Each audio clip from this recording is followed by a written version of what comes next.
Good morning and welcome to today's Corporate Parenting Board. It's a virtual meeting online on Wednesday, the 30th of September. Can I ask board members, please, to put their video on? And if you could mute your microphones until the point where you wish to speak.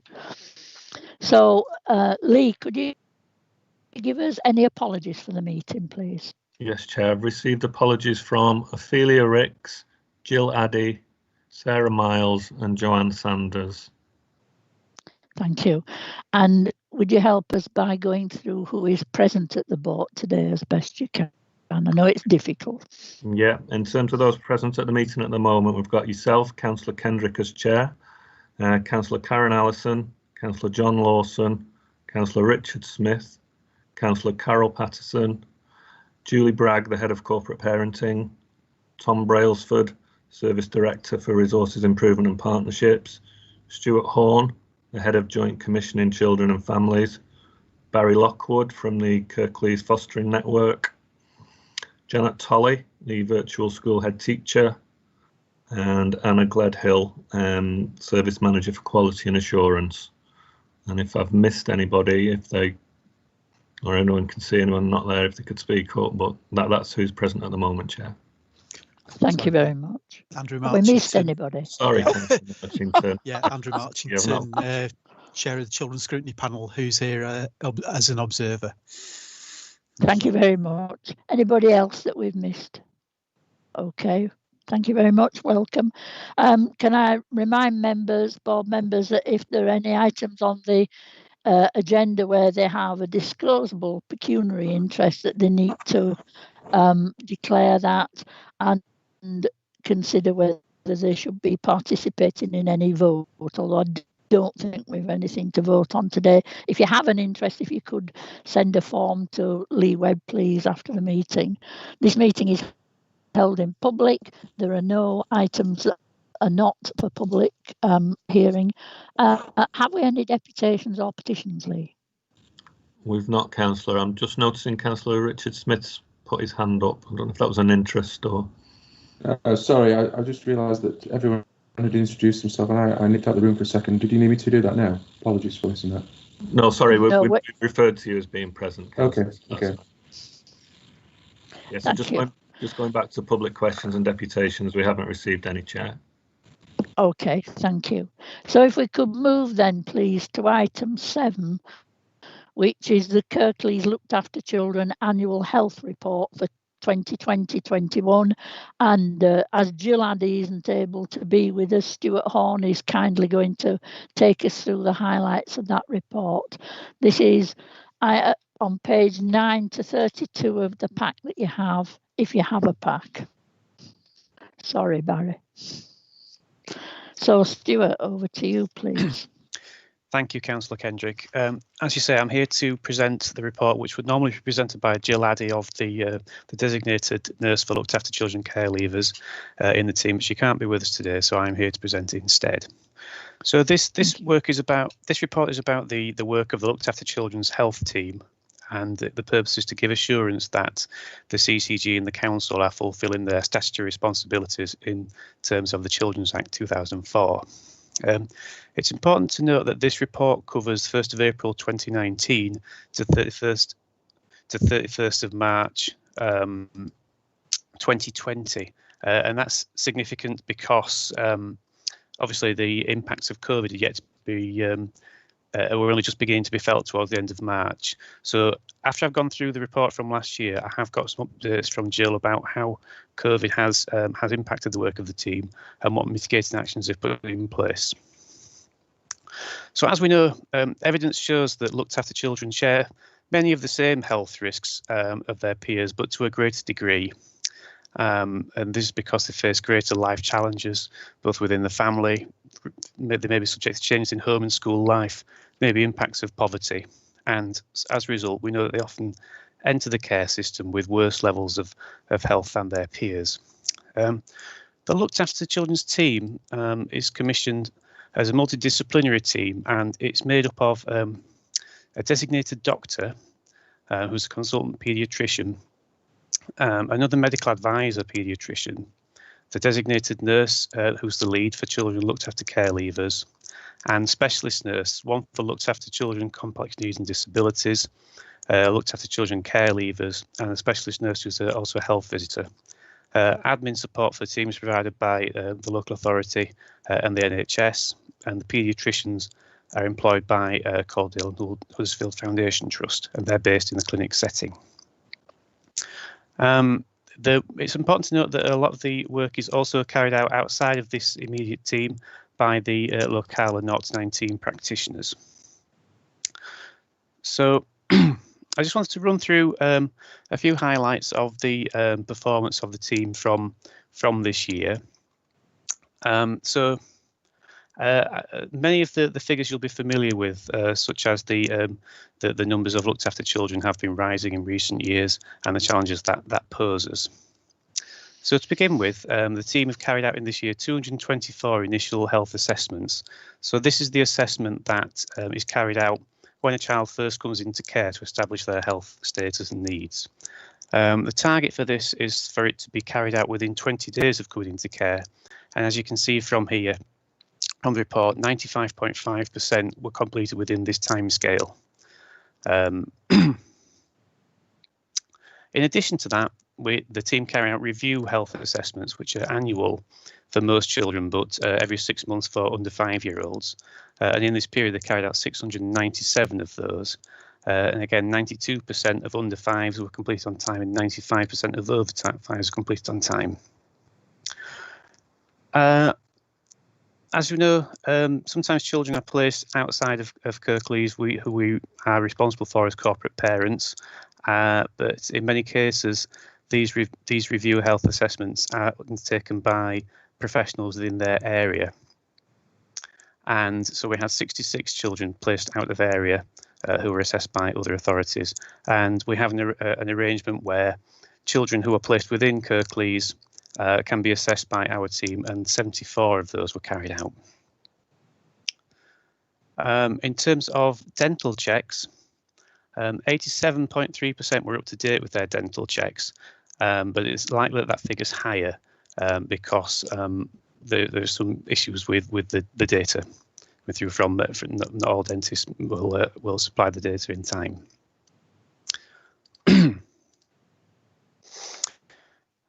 Okay.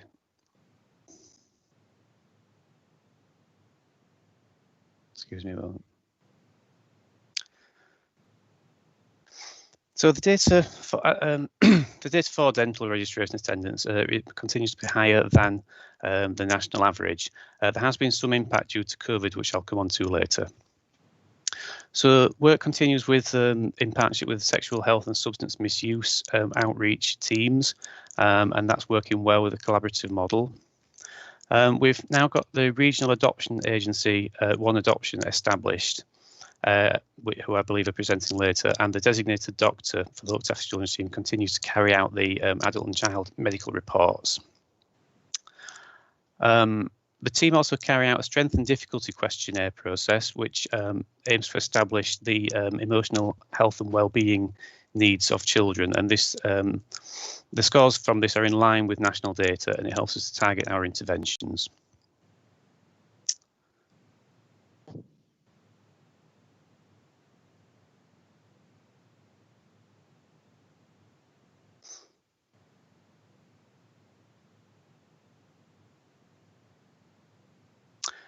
There's been a number of improvements that have been introduced over the last year by the team, one of which is a scheme of information cards which carers can present to dentists and GPs receptions to help them to pass over their information whilst maintaining confidentiality. And this has been welcomed by the families. Also, care leavers can continue to access the service. The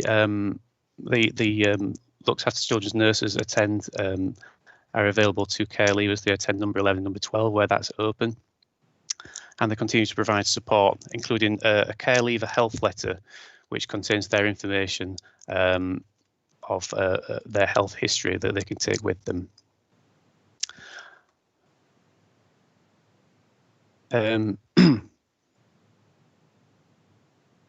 So moving on then to the effects of COVID, which is probably the most significant thing that the extra the board will be interested in. So, as I say, the main effects began to be felt towards the end of March, just towards the end of this reporting period. But it was clear that the team needed to move quickly to implement some changes. So the first task that the team had to undertake was to identify the vulnerable children who were at heightened risk of contracting infections, and then to remodel the services because some changes were required by the NHS nationally. So to do this, at the beginning of April, the team conducted a trawl of the health records, which had to be done manually. There were 512 records in total, which in order to identify the children and young people who were to be placed in the shielding and the at-risk category. And so from this, 13 children were identified as shielding and around 100 were identified as vulnerable, requiring advice and support. So all carers and social workers of the identified individuals were contacted by phone, and the team worked closely with the local authority and CCG to put together a list of children. GP surgeries were contacted as well to clarify aspects where they needed to. The list was prioritised so that the most vulnerable children could be prioritised. So this included children with disabilities and those with significant health conditions, pregnant young women, care leavers, unaccompanied asylum-seeking children, and those in semi-independent residential homes. As I mentioned, as with many services, face-to-face contact became difficult. So significant changes were made to the initial health assessment process and the review health assessment processes. Clinics were closed to visitors, so they had to quickly change to a telephone or video call model. It was challenging at first, but the team worked hard and were able to implement it successfully. Also, in addition to this, NHS England put out a protocol requiring redeployment of certain health professionals into frontline services. And initially, this included the looked after children's team and the 0 to 19 practitioners. After a short period, the protocol was reviewed, which allowed the looked after children's health team to return to their normal work, but the 0 to 19 practitioners continued to be redeployed. This clearly had an impact on the ability to deliver health assessments. So the team had to take some actions, including as the prioritisation mentioned, but also to defer some review health assessments where they were felt to be low risk. So this happened in May when the looked after children's nurses were able to come back into the team, and as well as the telephone and video call visits, they were able to carry out some risk assessed face-to-face home visits where it was felt to be necessary and safe to do so. So as we might have expected, the performance data reduced dramatically from April to the present time. So from the 95% figure that I quoted earlier, it has dropped to 54% average completed within timescales. But however, it's important to note that this data is assessed on the exact date that the assessments are carried out. But in general, Jill has assured me that most of the dates that were deferred were deemed to be low risk, or those that were out of time were completed shortly afterwards, usually within the next month, 94% within the next month, in fact. So, yeah, so all in all, the 0 to 19 practitioners are now beginning to return to their normal work, and the performance is picking up, approaching the levels that we would usually expect from this team, and they continue to work together. Many of the new ways of working will continue. Some of the video calling and telephone assessments have proved to be useful in certain cases, but the aim is to resume as much of a normal service as we can. So would anyone so that's the report, Chair, and I'm happy to take any questions on that. Thank you very much, Stuart. Barry, you have a question. You need to unmute your microphone. I've had a couple of questions from carers and it's about the dental. And it's same with us. We can't. Our dental surgery is not open, so our child can't get dental care. What do we do, or what do I tell other carers to do in that situation? Because we can't get ours to have a checkup, and it's due for a checkup, a dental checkup. Yeah, sorry, Tom. All right, Stuart, I just thought I'd come in. Thanks, Barry. Yeah, I mean, in terms of the dental checkup, obviously dentists have reopened it to a certain respect now. I think what you need to do is contact Jill and ask her, because I think she's having conversations where there's issues with dental provision. She's having conversations directly with NHS England, who are the people who commission them. So I would advise contacting Jill.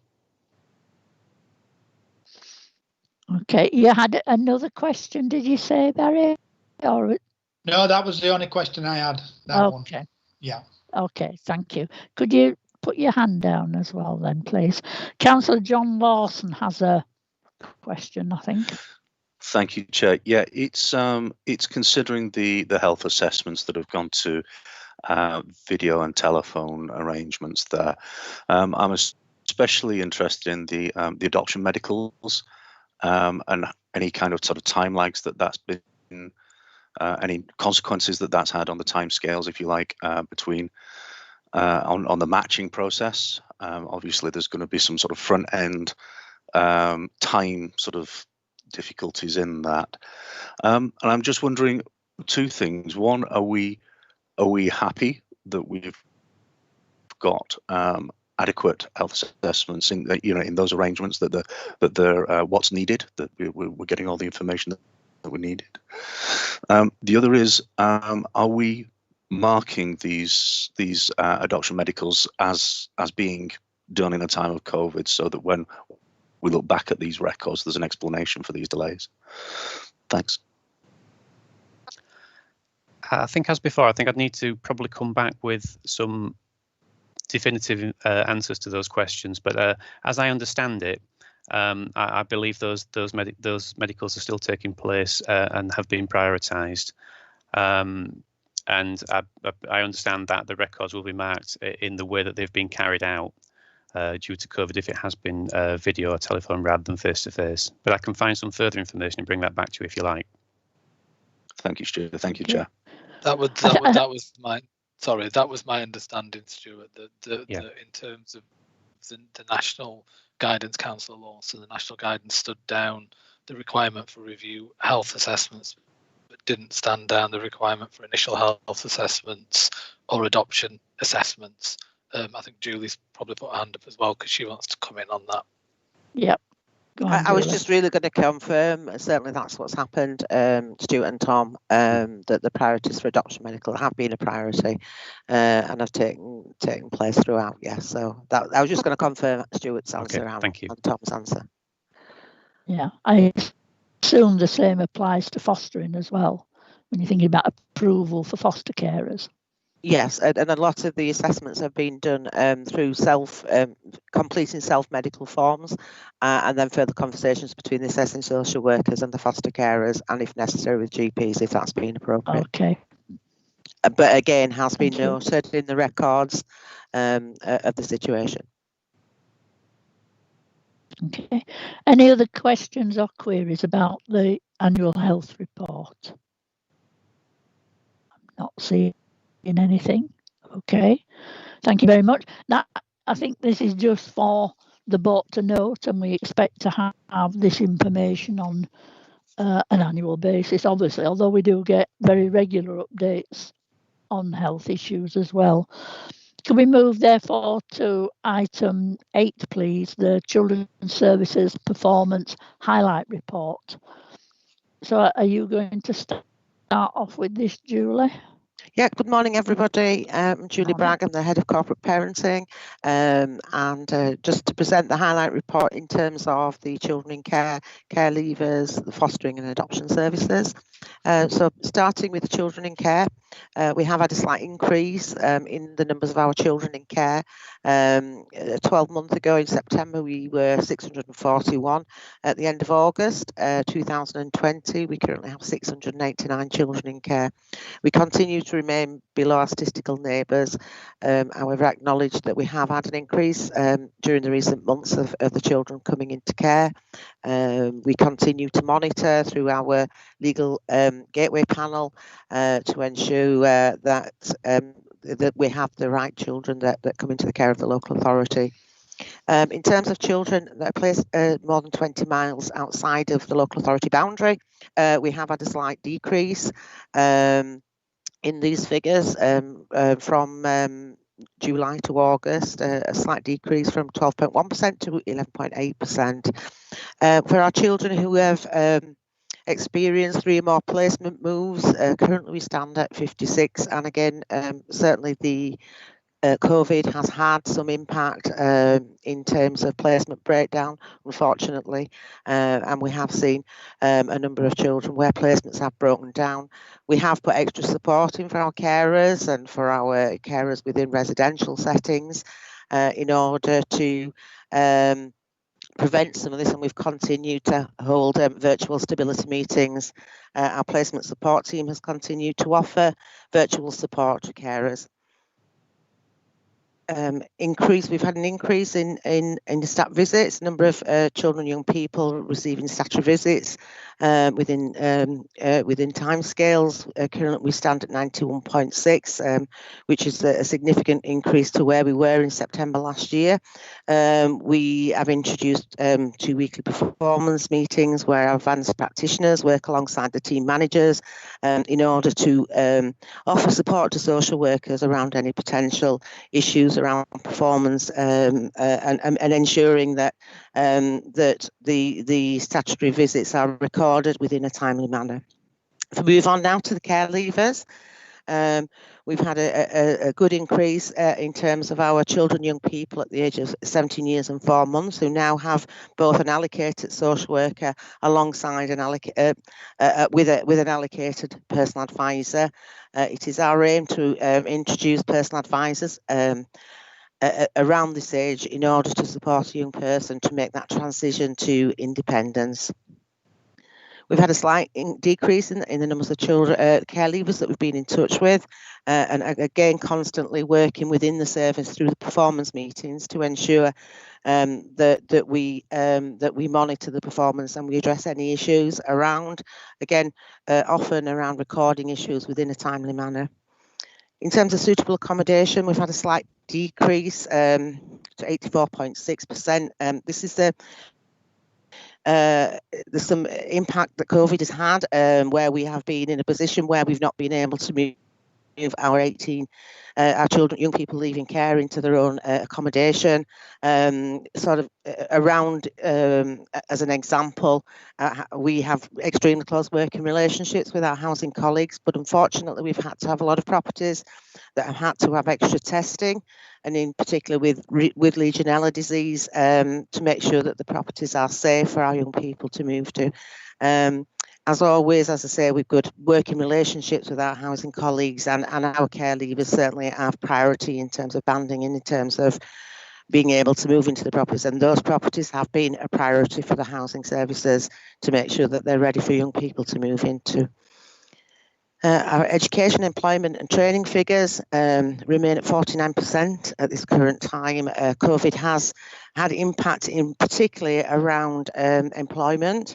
Some of our young people that were working have either been furloughed or unfortunately sadly been made redundant.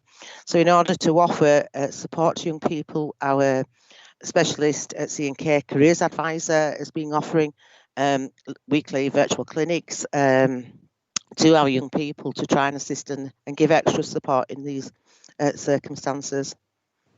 One of our, we have our number 11, number 12 drop-in centres, which is obviously a rich support for young people. Unfortunately, due to COVID, they have been closed, but we're now currently working with asset management to look at how we can open these safely so that our young people do have access to get the support that they need.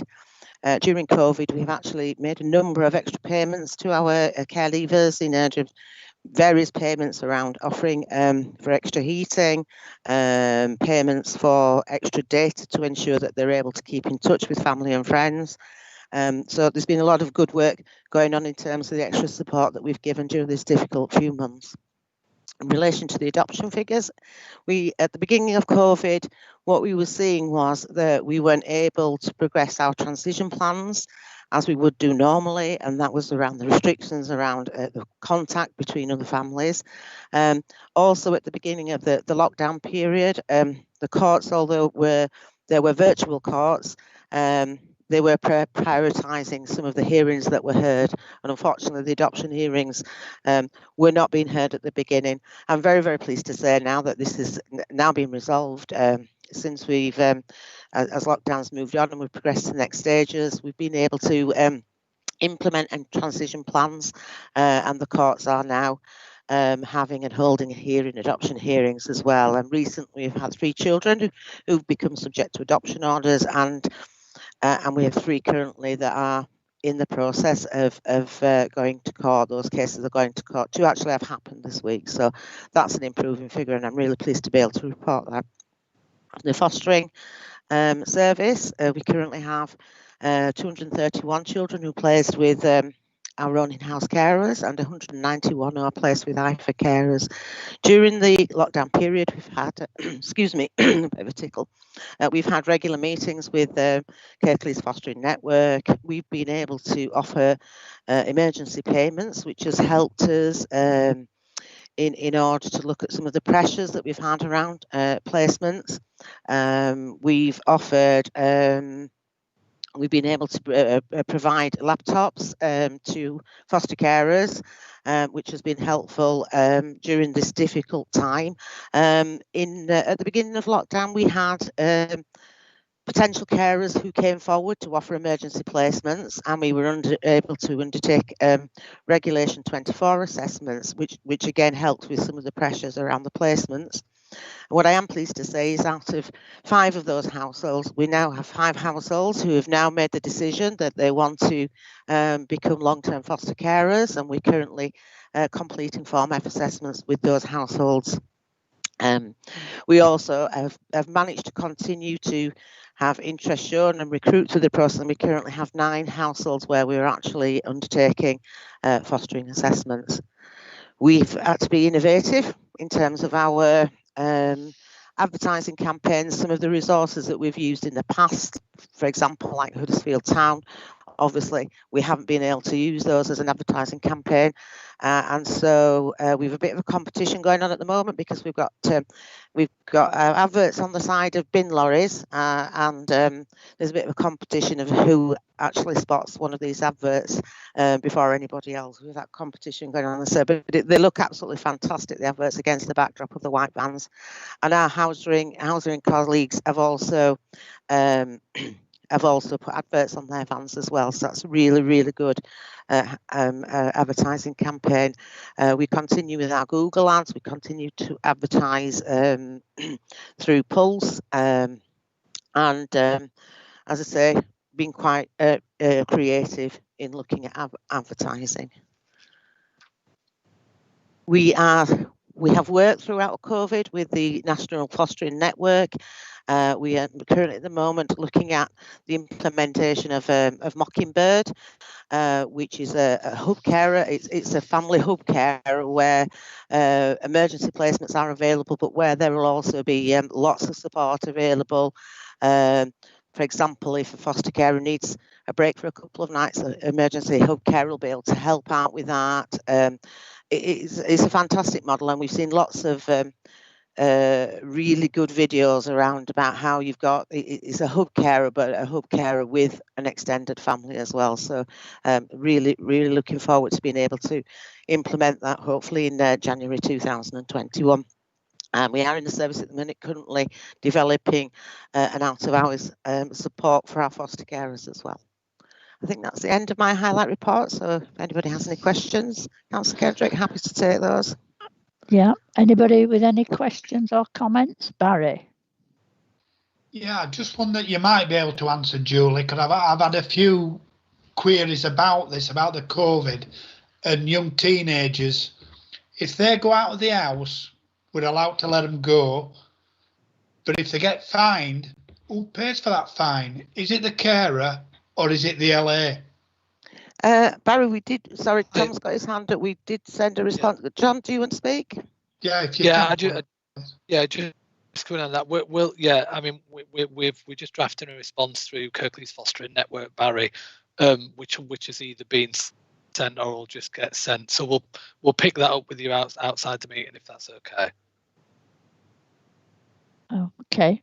I have to say it's very welcome news about 5 families wanting to become long-term foster carers. You know, that really is a big boon and a boost to the service as such. I suppose for me, I'm quite interested in, there has been an increase in the number of young people referred and the number of young people becoming looked after. During the lockdown, there were no schools functioning, and very often one of the main sources of raising issues and referrals is from educational establishments. Are we starting to see a difference now? Children are back in school. Are we starting to see increases in numbers? What we certainly are doing, Councillor Kendrick, is seeing an increase of referrals coming in through the front door, which we were, I think that was our expectation that would happen. We're finding that children are going into school, making disclosures about some of their experiences during the lockdown. So we're certainly seeing an increase in the referrals. At this point in time, I don't think that's an impact of the numbers of the children coming into care, but certainly in terms of... some will be dealt with in a different way and so on. Yes. Absolutely. So I think it's too early, the schools have been open for 4 weeks now, so we've seen that numbers increasing for referrals coming in and potentially Section 47 investigations. But at the minute, we've not seen that impact on children coming into care. We may do that, and we may see that there is a slight increase again because of that, once those investigations are complete. Yeah, indeed. I'm not seeing any other questions or comments on that part of the report. Thank you very much, Julie. Janet, do you want to take us through the educational part of this report? Yeah, good morning, everybody. Janet Tolley, virtual school head teacher. So at the last corporate parenting board, we did produce a detailed report, and I took you through the work of the virtual school during the COVID lockdown situation. So the data in this report is actually looking at that same period of time, and then I'll just take you on to where we're up to 3 and a bit weeks into the start of term, if that's okay. So we're on page 36, the data's on page 36 of your papers. Initially around the personal education planning meetings. So this is where we work with schools, carers, social workers and young people, and we look at their education planning and any support any young people might need. The percentage during the spring term took a dip down to 85.8% of these meetings happening within the term, and that was as a direct response to the actual lockdown. And meetings being cancelled as schools were finding that there were issues around COVID. However, I'm pleased to report that during the summer term, every young person had at least one of these meetings with all professionals involved. And the virtual school are now working completely virtually. I know that might sound a strange thing to say, but the virtual school team did used to go to the meetings in schools and things, and now we're all working in this way, which actually does have its benefits because we're able to attend almost every meeting for every young person. Some young people may have these meetings more than termly if there are any issues or any particular areas of support needed. And this enables us through the systems that we've got to get whatever is needed to every individual young person through their school, wherever they are in the country. And so it's been a massive positive for us to have been working in this way. So, for example, Julie mentioned some laptops for carers in Kirklees. If a young person hasn't been able to access, so maybe they've been in a family, they've shared a laptop for homework, during lockdown they've needed one each, you know, whether they're in Scotland or down south, we've been able to initiate that through their school immediately. So that was a real positive. And something for us to think about moving forward around the virtual PEPs and real meetings, I suppose, in the same way that workforces will be considering this across the country. Julie mentioned initial PEPs. We have had been responding to the number of young people coming into care.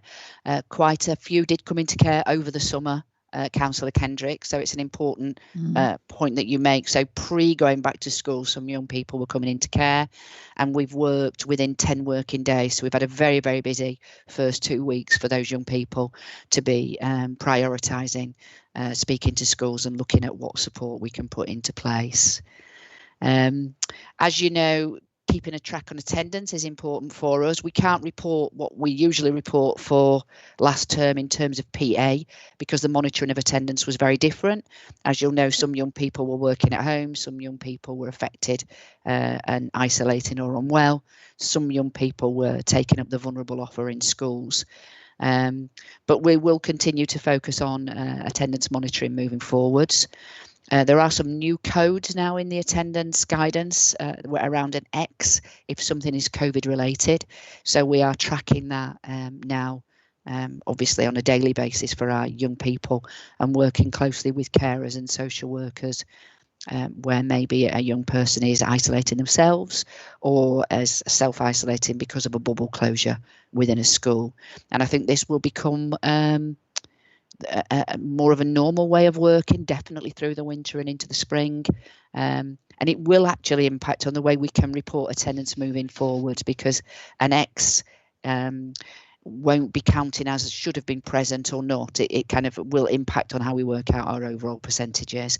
But I'll bring you more about that when we've been through a term and we have the information. Obviously, our focus at the minute is on the transition back into education. I can report that most young people have been back into their school or education provider. Most young people are very settled. We are involved if, for example, a school is potentially struggling to meet the needs of a young person where perhaps things are a bit stricter, a bit more academic than they have been in the past. We're working immediately with other professionals around how we can support these young people best into school, and you know, carers and designated teachers and social workers all are aware and do come to us hopefully early on if there is any sign of anybody being unsettled. At the moment, I don't know if I dare say this, things have been much better than we anticipated.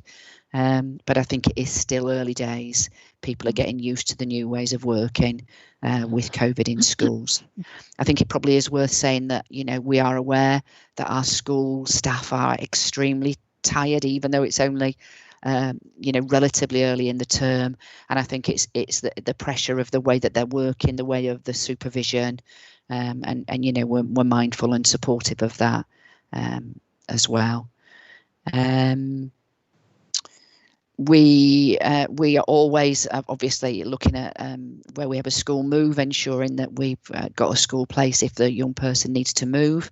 Julie mentioned the increase in numbers of young people coming into care, so that's obviously an increased pressure in terms of our getting to know young people with their schools and their carers. But then also where there have been placement breakdowns, first of all trying to be proactive in supporting and preventing those, but then also if that means there's a move of school, working proactively to enable that. That's been tricky sometimes during the last few months, but is now improving because obviously people are in school now and are easier to contact and to move things on in a timely manner. I think, you know, up until this moment in time, we had done really well.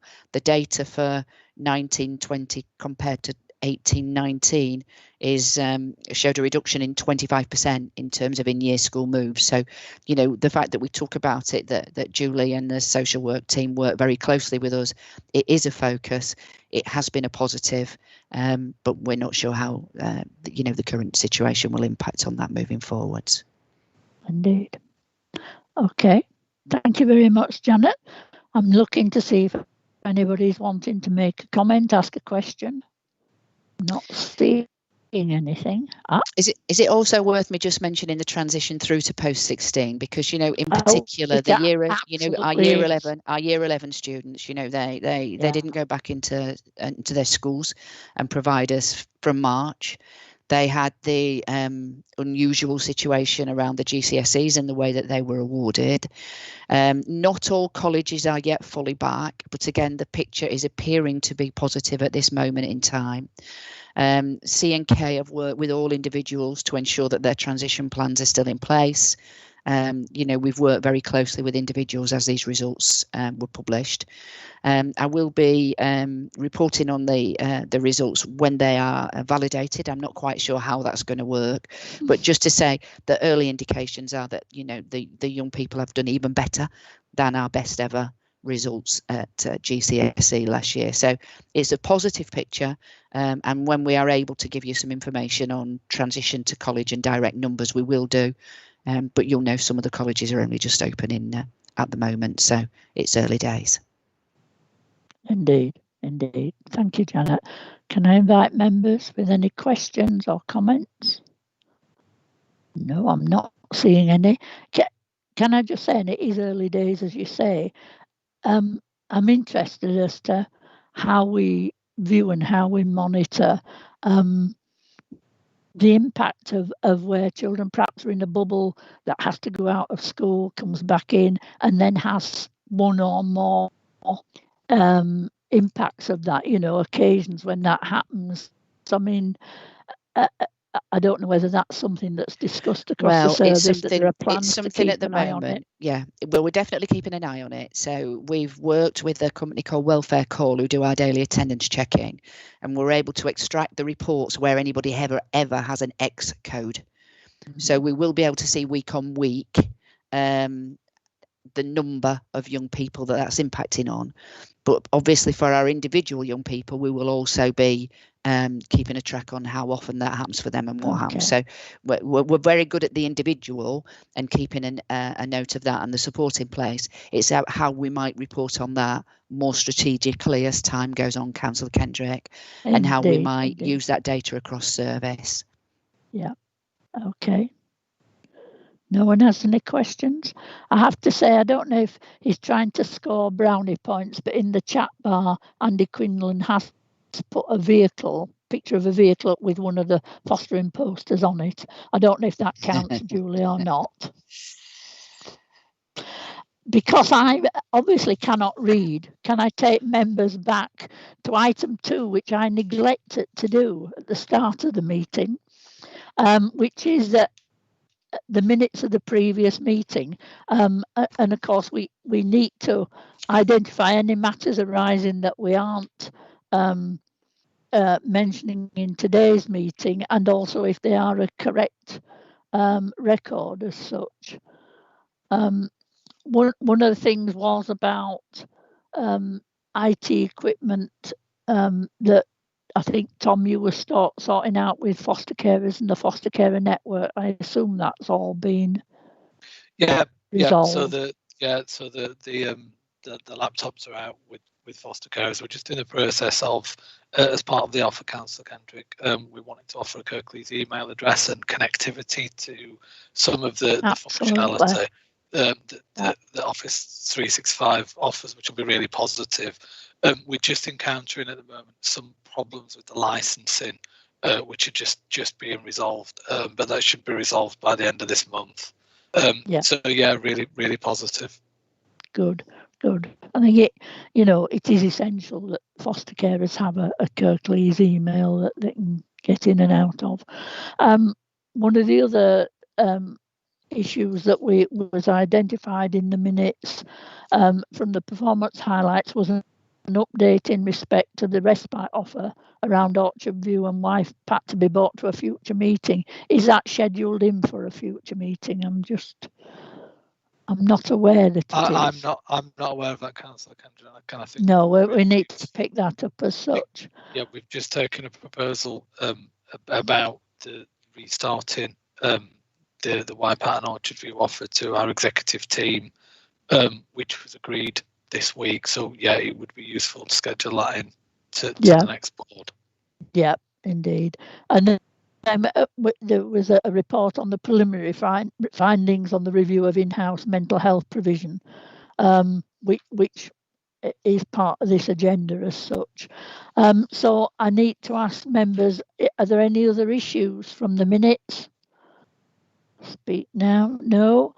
And are people happy to agree that these minutes are correct? Everybody, unless you're going to protest, Lee will record it as that. Thank you very much. My apologies for managing to miss that out. We are due to do the one adoption highlight report, but I understand Sarah Jo Halley is tied up in another meeting and can't join us till after 11.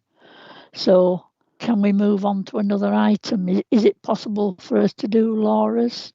Tom? Yeah, Councillor Kendrick, I think we could both do the statement of purpose for fostering and the statement of purpose for residential if that suits.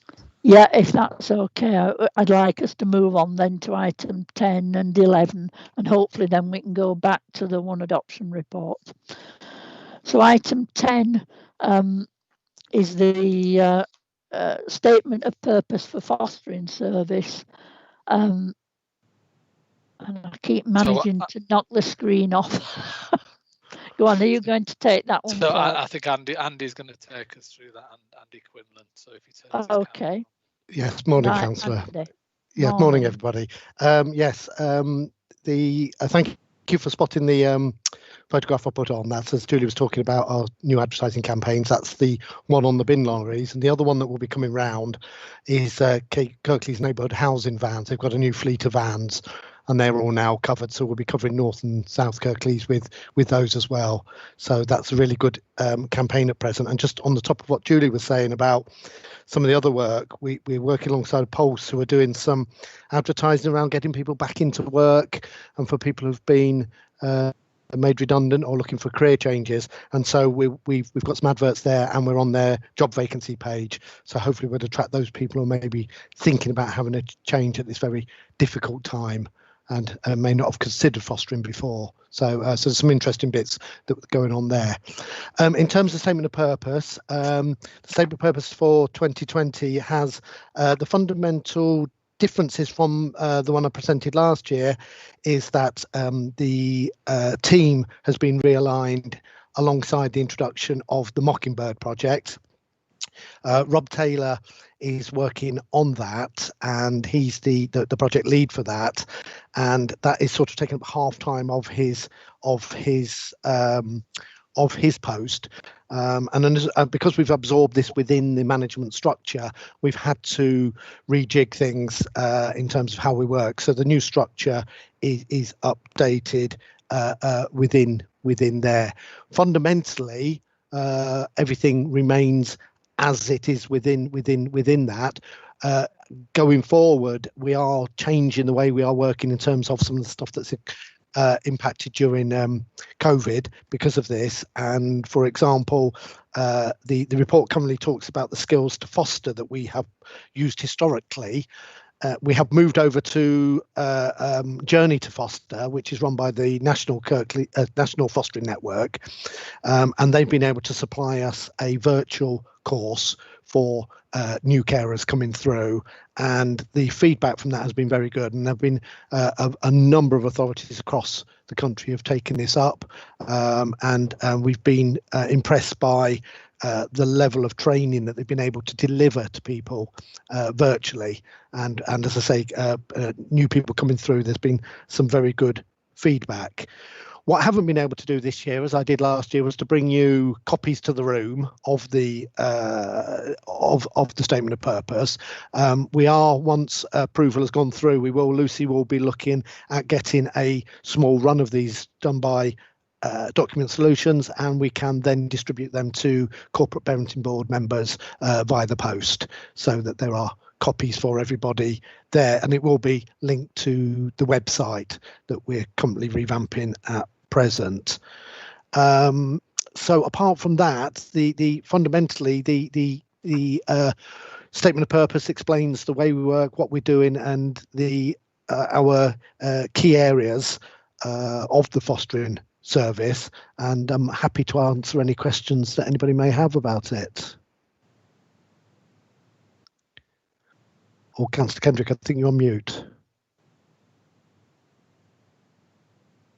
I am. I purposely put it on mute because my tummy was rumbling. And I thought, are there any questions, people, colleagues? No? Okay, thank you for that. This is a statement of purpose that comes every year to the board. Indeed. Yes. I think it's really quite important that you make sure the fostering network get copies of it, particularly in this case, as Barry Lockwood, as a member of the board, didn't get the written paper, so he's not seen a written form of this. Oh, right, okay. So if you could make sure of that, that would be really good. Yeah, there's no problem at all. Okay. No questions? Okay, thank you very much for that. Thank you, Councillor. So, is it you, Tom, or who's going to Laura's do the... going to take us... Sorry. Yeah, sorry, Laura's... Councillor Kendrick. Laura will take us through the statement of purpose. Okay, fine. Thank you, Laura.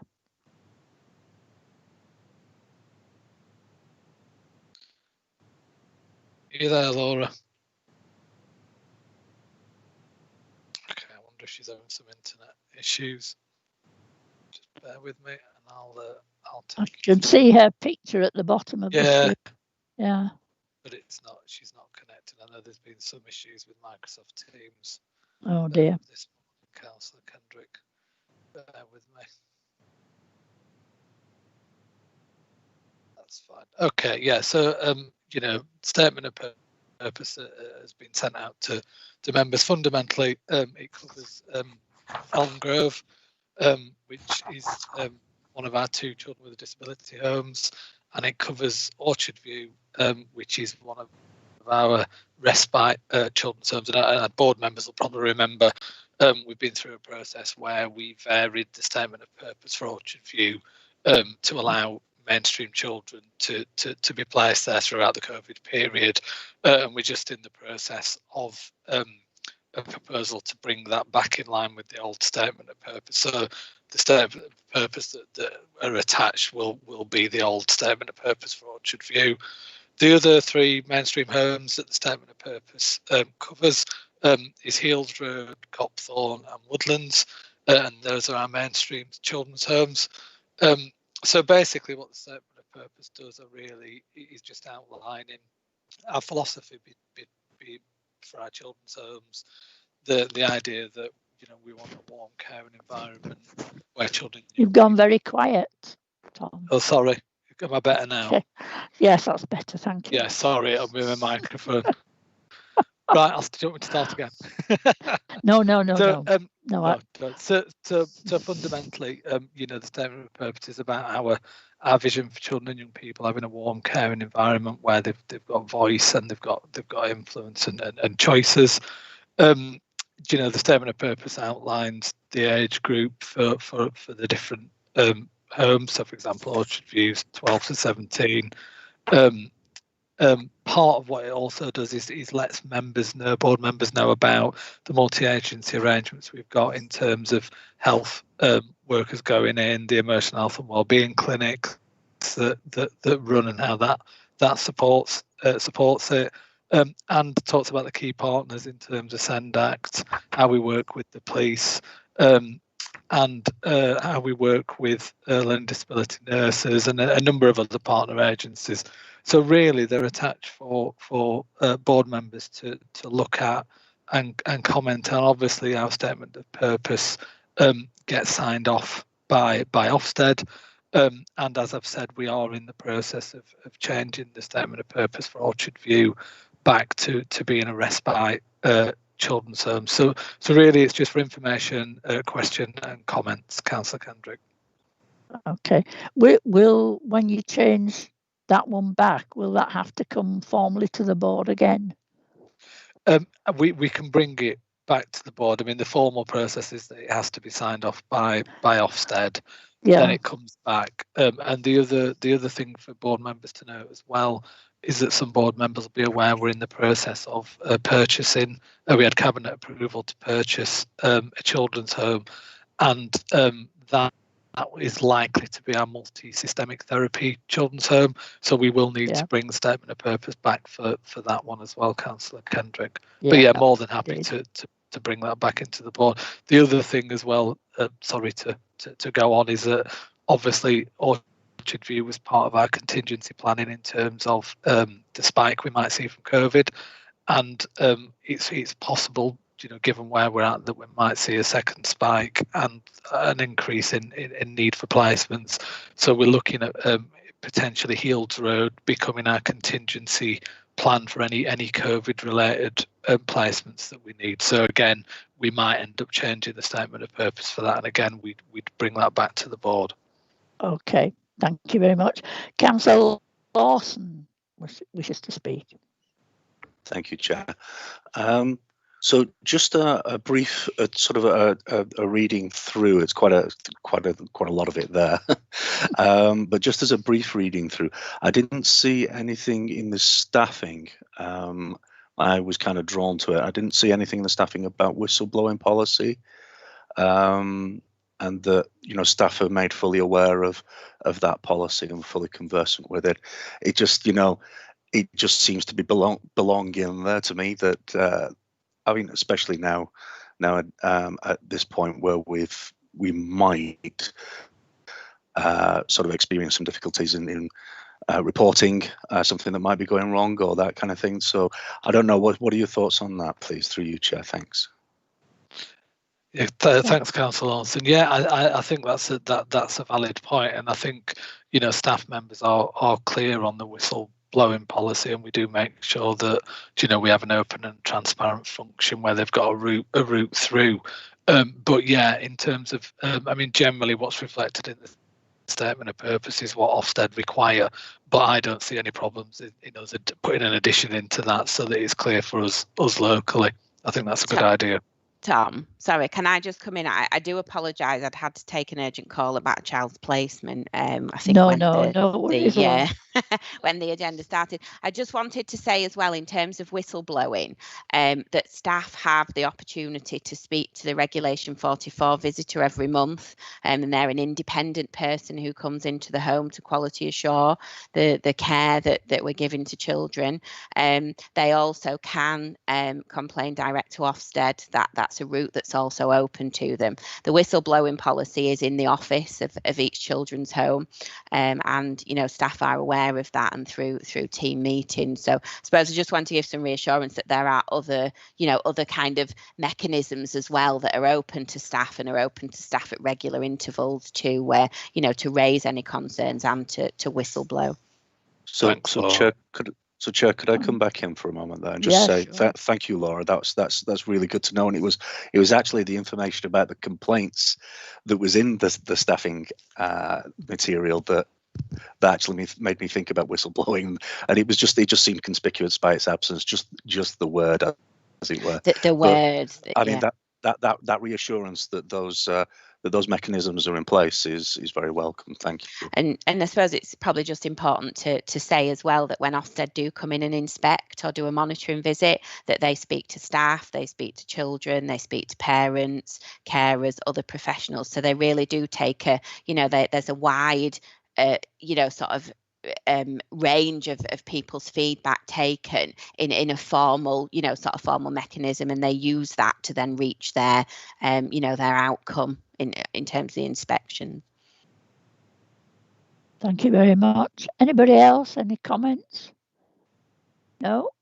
Okay, so those are regularly presented to the board and to be noted. I don't know that we have Sarah with us as yet, have we? She's not showing on the call as yet, Chair. No. No. Oh. I think we. I'm just wondering where we go with an agenda item. Shall we keep going on in order as such and come to the mental health support for children? Yeah, I wondered, Councillor Kendrick, I could do a quick update around the improvement board if that's useful, and then Stuart could do the. Yeah, and see whether Sarah comes in between whilst we're putting you back a step, Stuart, here, but never mind. Yeah, so if we do item 13, if you want to do a verbal update for us, Tom, please. Yeah, thank you, Councillor Kendrick. It was just as I said, a verbal update in terms of where we are with the improvement journey. I'm sure members will have seen and been aware of the fact that we've had our improvement notice lifted through the Secretary of State, which is really positive news and very welcome for us all. There was a process that we went through with the Department of Education and Leeds as our improvement partner, where they assessed us against the criteria set out in terms of the improvement notice. So we were very pleased to find out that improvement notice was lifted. I think what that does philosophically puts us in a place is where we need to rethink and think about the focus of the improvement board and what that looks like, and actually does that improvement board turn into a board that's actually trying to get all of children's services to outstanding. So rather than terming that an improvement board, we may well term that as something more aspirational, which takes us forward.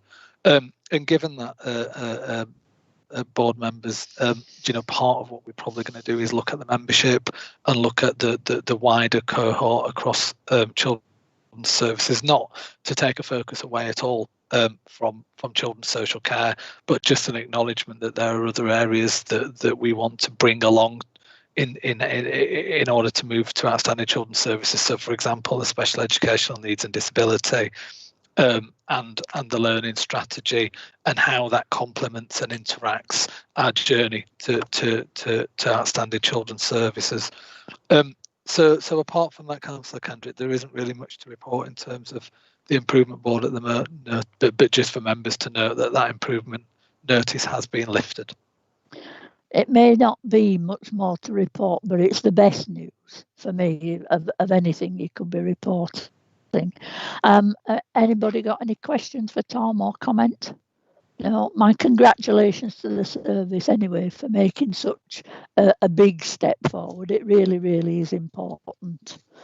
Yeah, and now actually, what gave us, sorry, the other thing that I think was really important to say is that we had the opportunity to choose the timing about when we could go through the process to have the improvement notice lifted in it, and actually to choose to do that throughout COVID showed the service's confidence in where they've got to. So really impressed and really pleased. Absolutely. No questions, no comments for Tom. I assume we've not got Sarah here as yet, Lee? No, at the moment. No. Okay, Stuart, I'll put you back into the limelight then. And again, for item 12, mental health support for children in care and the Thriving Kirklees update. Thank you. Thank you, Councillor Kendrick. So I was asked at a previous meeting to bring an update to the group about the support that we provide for children in care with regards to our emotional wellbeing and mental health. So I'll just begin with a statement which reflects the statement at the beginning of the previous report about looked after children's health support, which is it's well documented that children in care will usually have grown up in difficult circumstances and face a number of challenges to their health and also into their mental health. And the Mental Healthy Schools organisation said in their report that almost half of children in care have a diagnosable mental health disorder, which compares with 10% of their peers, and that 2/3 have special educational needs. In addition to that, many children will have grown up in situations where they're subject to abuse or neglect, up to 62%. The government research highlights, and then that this will have a lasting impact on their mental health and emotional well-being. So, in order to address some of these issues in Kirklees, we commissioned services specifically for the mental health of looked after children to make sure that they can receive a timely, high-quality service. Clearly, we understand that there are high demands on our usual CAMHS mental health system, so it felt important to make sure we had a specialist dedicated provision focused on looked after children. So in the team, we've got a number of specialist clinicians. It's a multidisciplinary team, and they're embedded within the council's children's services team to ensure that the support that they provide is holistic in terms of the other support provided to children and families. So the clinicians themselves are employed by South West Yorkshire Foundation Trust, our acute mental health trust, so that they're able to receive the level of clinical support and supervision that they need for their professional needs. And the team itself includes a clinical psychologist who provides some direct mental health support to children and families, but also plays a very important role in providing clinical support and advice to the teams working with children in residential settings and to parents, and to help the learning and development of the staff teams and training them to improve the care that they can provide. We also have a dedicated child psychotherapist who provides real in-depth support and therapy, and she focuses particularly on younger children, their carers, and this provision gives us rapid access to a specialist service. We commissioned an additional senior mental health practitioner role to work with care leavers. This came about as a recommendation from the 2016 Ofsted report. And this practitioner works directly with young people and provides therapeutic interventions such as cognitive behavioural therapy. We've also got the Mood Masters group therapy programme and host drop-in sessions at the number 11 and number 12 drop-in centres. As we mentioned earlier, we know these centres are temporarily closed due to COVID, but we're looking at how the facilities can be reopened and this provision can be restarted. In addition to the individual caseloads, we also have regular emotional wellbeing clinics where cases are brought into a multidisciplinary environment to be discussed. So support and advice is provided to families and carers who are subject to an interim or final care order in these clinics. And just to note, between April and August 2020, 111 clinics were carried out. As well as the clinicians mentioned above, the team has a manager and 5 further senior practitioners who also work closely to support carers. They're looking at how they perform, how they carry out their tasks, and they're looking to focus more directly to working with children and young people themselves. It links to our usual CAMHS provision through a Tier 2 worker from Northorpe Hall who's embedded within the service and provides screening sessions to ensure that the children are directed towards the right provision for them. And this provides a link into Northorpe Hall's provision where we have a specific children in care provision which gives priority access for children in care to the therapists and counsellors in Northorpe Hall. So I asked about the performance when I was preparing this report, and I'm told that there currently isn't a waiting list for children in care to access the emotional wellbeing service at Northorpe Hall. And in the past year, 53 children have accessed this service. The usual time from first referral to appointment has been around 4 weeks. And just by way of comparison, this is around 20 weeks for the general service. So it just demonstrates that the priority access is there. The team is continuing to evolve and develop. We have the multi-systemic therapy service recently established in Kirklees, and the team are making strong links with that team to improve their practice. This includes the development of a formulation-based approach to planning a child or young person's care, which is an approach that we're hoping to have consistently across a number of different services. And the aim of this will provide a more consistent and holistic view of the child's needs. The team also support the fostering team, including the supervising social workers. And the other development that is ongoing is the development of a trauma-informed approach. We often encounter situations which are difficult to resolve, where a child may have significant needs, but because they don't have a diagnosed mental health condition, they're usually affected by their environment or previous trauma. It's sometimes difficult to find a service that's appropriate to them, so that is something that we are developing. In terms of the foster care and placement support, the team are developing a reflective fostering programme. This allows people the time in a confidential environment to take part in group sessions where they can reflect on their practice and learn from their experiences, and they use restorative practice to help them to carry this forward. The other thing that I've been asked to talk about today is the review work that's ongoing with regard to the Thriving Kirklees contract and partnership. Stuart, before you move on to that section, I've got Councillor Richard Smith wants to speak on this item. Okay. Richard. Hi, thank you. Yeah, I'm just looking at your report, listening. It seems quite positive that you know that the access to this service is much better for kids in care. The only thing I was wanting to understand myself, how do you pick them up in terms of, you know, we are corporate parents as counsellors. You know, if my own child was experiencing issues, I would seek their help.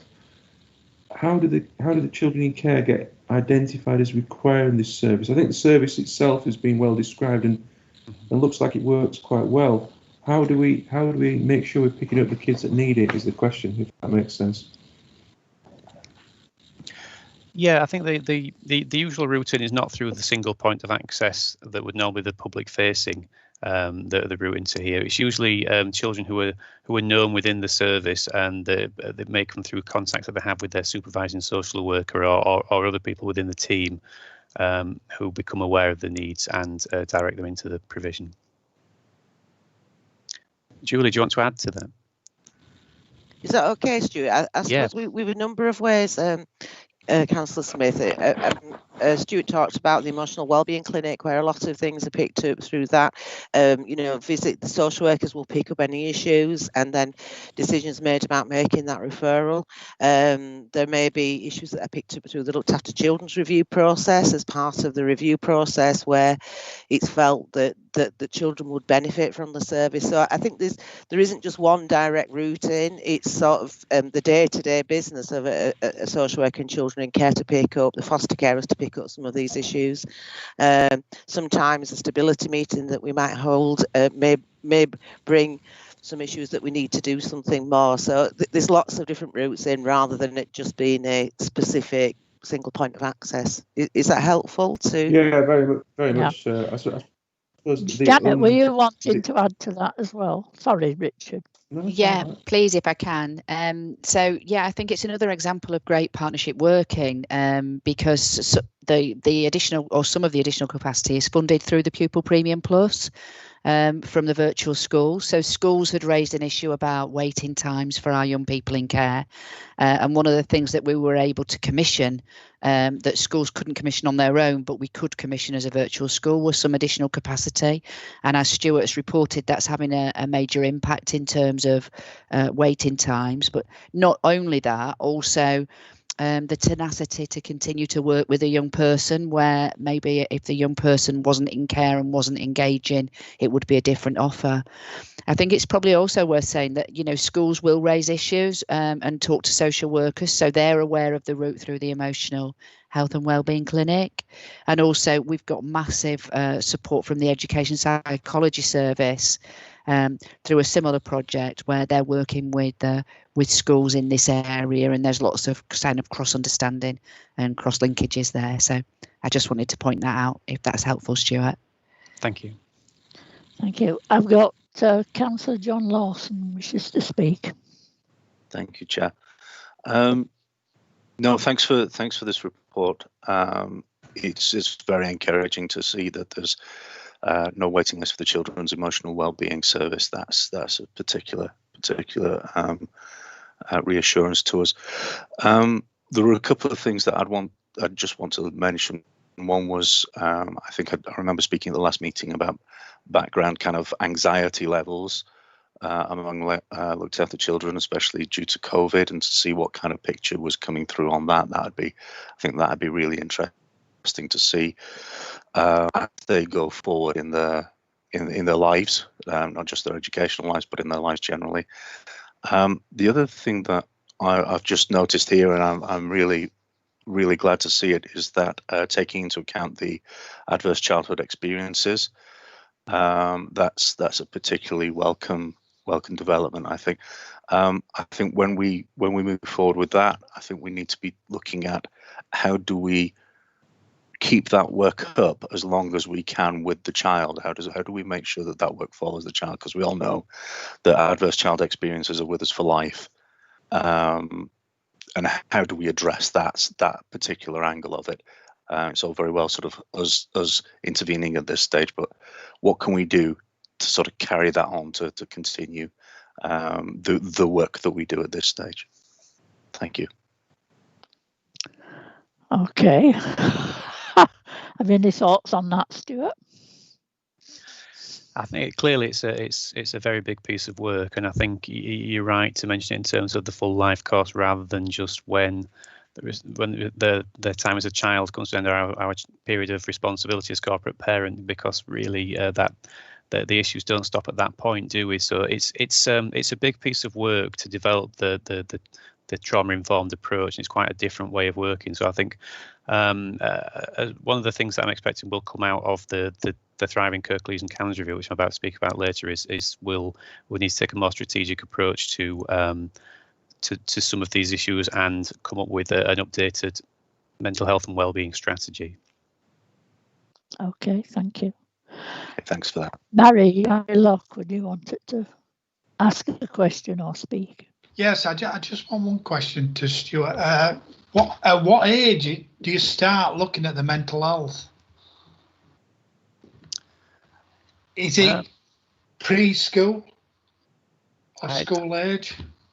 That's a good question. As far as I know, there isn't a lower end cut-off age to this service. Julie might be able to help with that, or Tom. Oh. Yeah, Councillor Tom looks like he can come in. Yeah, this is my old world, isn't it? I used to do all the CAMS commissioning. Yeah, it's an interesting. It's a very good question, Barry, actually, because generally there's been some thought about other areas who have what they call an infant mental health service, which is very much focused on the attachment between parents and under 5 children. And I think part of what we do is we do look at some of those attachment issues, but I don't think that there is often issues where autism's a good example. The presentation might start 3-4 years old, but developmentally there's nothing really done about that until children are older. Now I know our autism provision started looking at under 5s and how they could support that, and I think we need to widen that out, because to try and obviously to try and undertake one-to-one interventions under 5 is just is extremely challenging, and you'd question its effectiveness. But actually looking at parental and maternal mental health into those early years is a really good point, and I think we should probably include some of that in the review, Stuart, in terms of a little bit of scoping that out. But thanks, Barry, that's a really good point. Yeah, it's just that, I know when we have babies, we always know of mental health issues with parents, and that obviously comes with the baby. Now, if the foster carers can get on top of that, maybe we can solve the problem, and the service can solve the problem. We're just trying to work out the age at which you come in and start looking at that, and you've answered the question, so yeah. Lovely, thank you.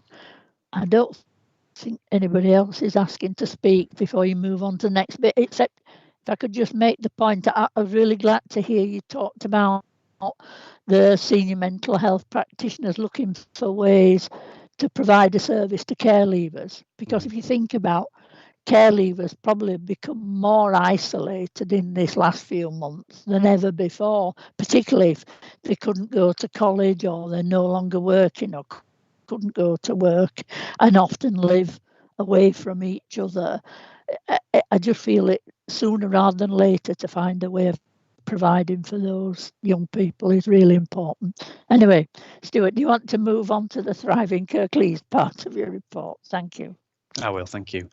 So I'll just start with a bit of background about the Thriving Kirklees partnership, just to help make sure everyone understands what we're talking about. So the Thriving Kirklees partnership was developed throughout 2016 with the aim of bringing health services for children together to create a more integrated service and a seamless patient journey. It was also looking at how we develop our relationships with families as well. And this partnership, it included services such as health visitors, school nurses, mental health services, and more. And it's funded by Kirklees Council and North Kirklees and Great Huddersfield CCG.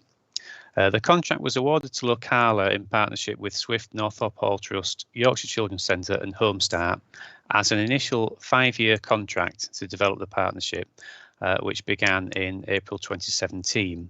It was a 5-year contract with an option of a 5-year extension. And it was always intended that this would be a long-term transformative approach. So we didn't expect to see all our ambitions achieved within the first couple of years, as it was quite a big piece of work to see the services come together and work in a more integrated way. But as we're now nearing the end of 2020 and the part of the Council's commissioning approach and commitment to continuous improvement, we decided it was timely to have a look at how the services were progressing, and we decided to undertake an independent review of the partnership to help us understand the progress made and some of the future developments and service improvements that we could carry out. We decided to go with an independent review for a couple of reasons. One was our internal capacity within the council to carry out such a big piece of work. And the other was we felt that the independent viewpoint was important to give us a clearer picture. So the scope of the review that we asked for included points such as how well the partnership has developed, and whether the original aims and spirit of the service has been achieved, which is quite important.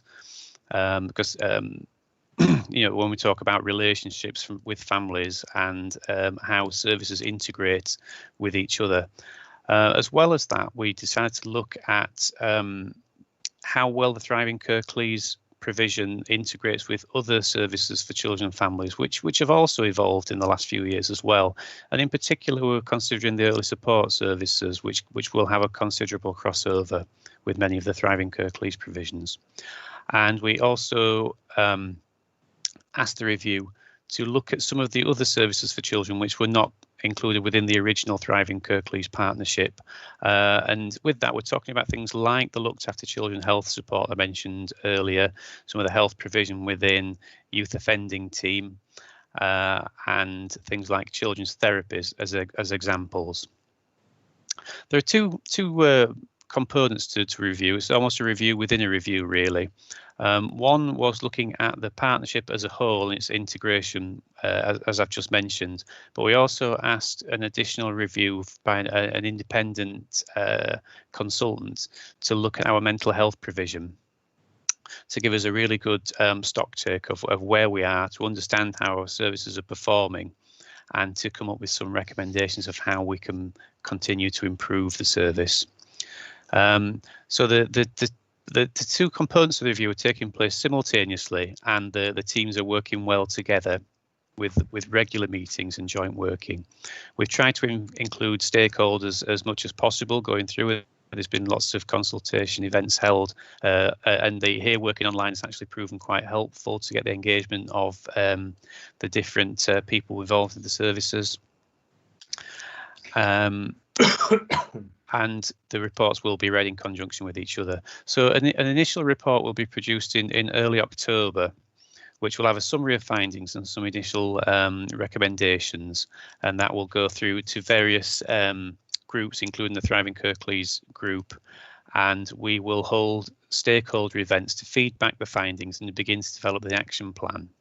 The action plan development is going to take place between October and December, and in addition to this, we have said that we'll bring the information back to this group as well. So I'm happy to take any questions that people may have on the review. Anyone? Not seeing anybody. So what's the likelihood in terms of timescale that it would come back to this board, Stuart, do you think? We're hoping to have the report.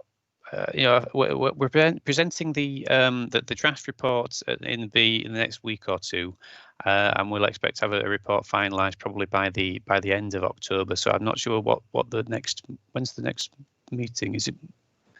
Would November be appropriate? It's very early in November. It's the 3rd of November, I think. So whether that's possibly sorry. a bit soon. Yes. Sorry, Chair, it's probably a bit soon because with this being a public meeting, obviously we want to be very clear about what our recommendations are internally before we bring it into this arena. So probably December would be more appropriate. I think so. Yeah, it could be something that could be looked at a pre-meeting of the board before then. But you're right, probably December for the board meeting. Okay. Thank you very much, Stuart. You've had to work hard this morning. I hope you don't have to do many more reports now. So thank you very much for that. Could I ask members to move back now to item 9 and to welcome Sarah Jo Hallow, who's obviously been so busy today and she's having to rush about, but she's now joined us to take us through the One Adoption West Yorkshire annual report and highlight report. So welcome, Sarah. Good morning, Councillor Kendrick. Yes, thanks for letting me just put the time back. I'm most appreciative. I'm here really because Suzanne Whiteley, who's the service manager link for Kirklees, is actually on leave today. So she asked me to bring this report just to give you a bit of an update of the annual report from One Adoption West Yorkshire. So I guess I thought we've done our annual report, but as of course towards the end of the year we were all struck by the coronavirus pandemic, which of course had a massive effect on all of our services. So I just wanted to give you a little bit of an update to start with, if that's okay, just about the way that we've had to adapt the work that we do within One Adoption because of the impact of COVID-19, if that's okay, Councillor Kendrick. That would be absolutely ideal, thank you. So I think what's been really interesting is we've had a huge amount of people interested in adopting since the lockdown started, which was quite surprising to us actually, which is really good in terms of continuing to get inquiries from people interested in adopting. So we quickly had to adapt how we carry out our recruitment and assessment of adopters. So we created a new online film complemented by sort of regular live Facebook question and answer sessions to replace our information events. We now have permission to use Zoom across our service, so we're actually moving that information event onto Zoom. So we'll be starting our first Zoom kind of webinar, if you like, in National Adoption Week, which is on the 12th of October this year. So of course we've had to move to a complete virtual way of working. So our initial home visits and assessment sessions, generally speaking, have been taking place virtually with most people. We always make sure that we see somebody in terms of their family home to do a health and safety check with them, and we also make sure that we have at least one home visit with the family to make sure that we kind of got to know them and we can build that relationship with them. I think social workers have really struggled with trying to build relationships with people online. It's a very different way of working, and I think you don't get that non-verbal communication that you often get from people when you see them. Yeah. So that's been very tricky for people. I think the biggest impact because of the pandemic was about GPs not being able to offer appointments for medical assessments. And so we had some flexibility given to us by Ofsted and the DFE around implementing a self-declaration form for adopters in stage 1 of the process. which allow applicants to proceed into the next stage of the process without the usual health check. So that has, if you like, delayed some of the applications going through in terms of people coming through to adopt. And we've had really good response from GPs across the region who have kind of moved towards doing some of those health checks virtually. We have pockets still where people are refusing to do them, but we're working very closely with commissioners across the region to try and get GPs to prioritise these, because of course we still need families for the children that we've got waiting for adoption. We moved very quickly to adoption panels becoming virtual, a bit like your meeting today. They've very much become the norm. And again, we've had to increase the numbers of adoption panels because you can't generally hear quite as many items as if you were face to face. So we've gone up from 7 panels a month to 9 panels a month. We've continued to provide a social work service to the 800 children that we're supporting through adoption support, and we've been adapting our sort of team support group through video conferencing. One thing that we did have to suspend was our support groups, workshops and the training, and we've been exploring how we're going to deliver those differently.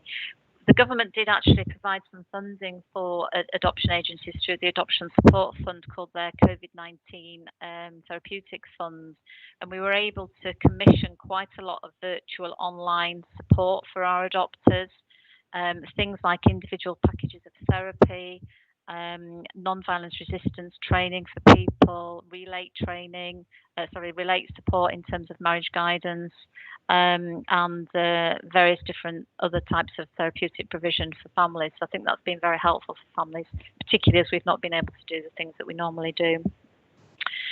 Maintaining the letterbox service has been very important for us because, of course, birth parents have been particularly anxious about their children during this pandemic, worried about children's health. And so we've really tried very hard to make sure that we can maintain that. We've had staff going into the offices to pick up the post and to make sure that we can process that information as quickly as we can. Clearly, we've got a current issue with the office in Kirklees being closed, and we're just waiting for some accommodation to be identified for us. So hopefully we can pick that back up very soon. I think what's been really striking has been the kind of the capability and ability of the staff to adapt to this way of working. They've really gone above and beyond kind of what's expected of them in terms of, making sure that families are supported, making sure that children are prepared for moving on. So we've often, done some direct work with children during this time to make sure that children have moved on for adoption. Of course, when the first lockdown happened, all of the transitions in terms of moving those children on did cease for a couple of weeks whilst we kind of took stock, adapted. We progressed with those introductions in process, and now we have a risk assessment with regards to every individual child that we move on to adoption. And we've actually made a placement of 64 children since April to the end of August, which I think shows that we've been able to move children onto adoption even during this lockdown period. So I think that probably just gives you a bit of a flavour of some of the challenges that we've had, like you all have had during the pandemic. Just to give you, actually, do you have any questions about that, Councillor Kendrick, just to start with, or would you like me just to go on a bit more? I don't particularly. I'm just looking to see if anyone else on the board has a question. I would just raise my eyebrows a bit when you mentioned about, I'm getting people now, when you mentioned about the accommodation in Kirklees not being available. I hadn't realised that there was provision for you. Yeah, it's the building work that's going on. So I know Julie will be able to help with that, I think. Yeah, go on then, Julie. Certainly in terms of the work that we've been doing with asset management, Councillor Kendrick, about the next phase as adoption, when adoption have been included in that, in terms of what the proposals we've put forward for available office space in that next phase. So one adoption are included. Okay, thank you for that. Councillor John Lawson would like to speak. Oh, Chair. I'm being properly chatty through this meeting, apologies, but a couple of questions on this one. On the virtual adoption panels, I know from my time on panel that we used to look at a lot of visual cues.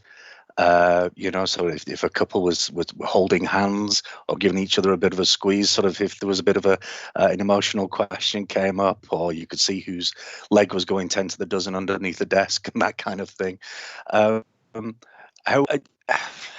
It's almost an impossible question, but how are we picking up on those kinds of those nuanced little cues and signals and those kinds of things? Is that kind of not really happening, or are we just asking more probing questions, really? And are we doing it that way? I think it's a really good question, because of course that those non-verbal cues you just can't get, can you, from an adoption panel. We have moved from so we were with Skype originally with the virtual adoption panels, and we then moved to Microsoft Teams, which allows you only to see probably 5 people at any one time, and we're about to move to Zoom, which allows you to see everybody, which I think will probably be more helpful. We've had quite a number of issues with Microsoft Teams, unfortunately.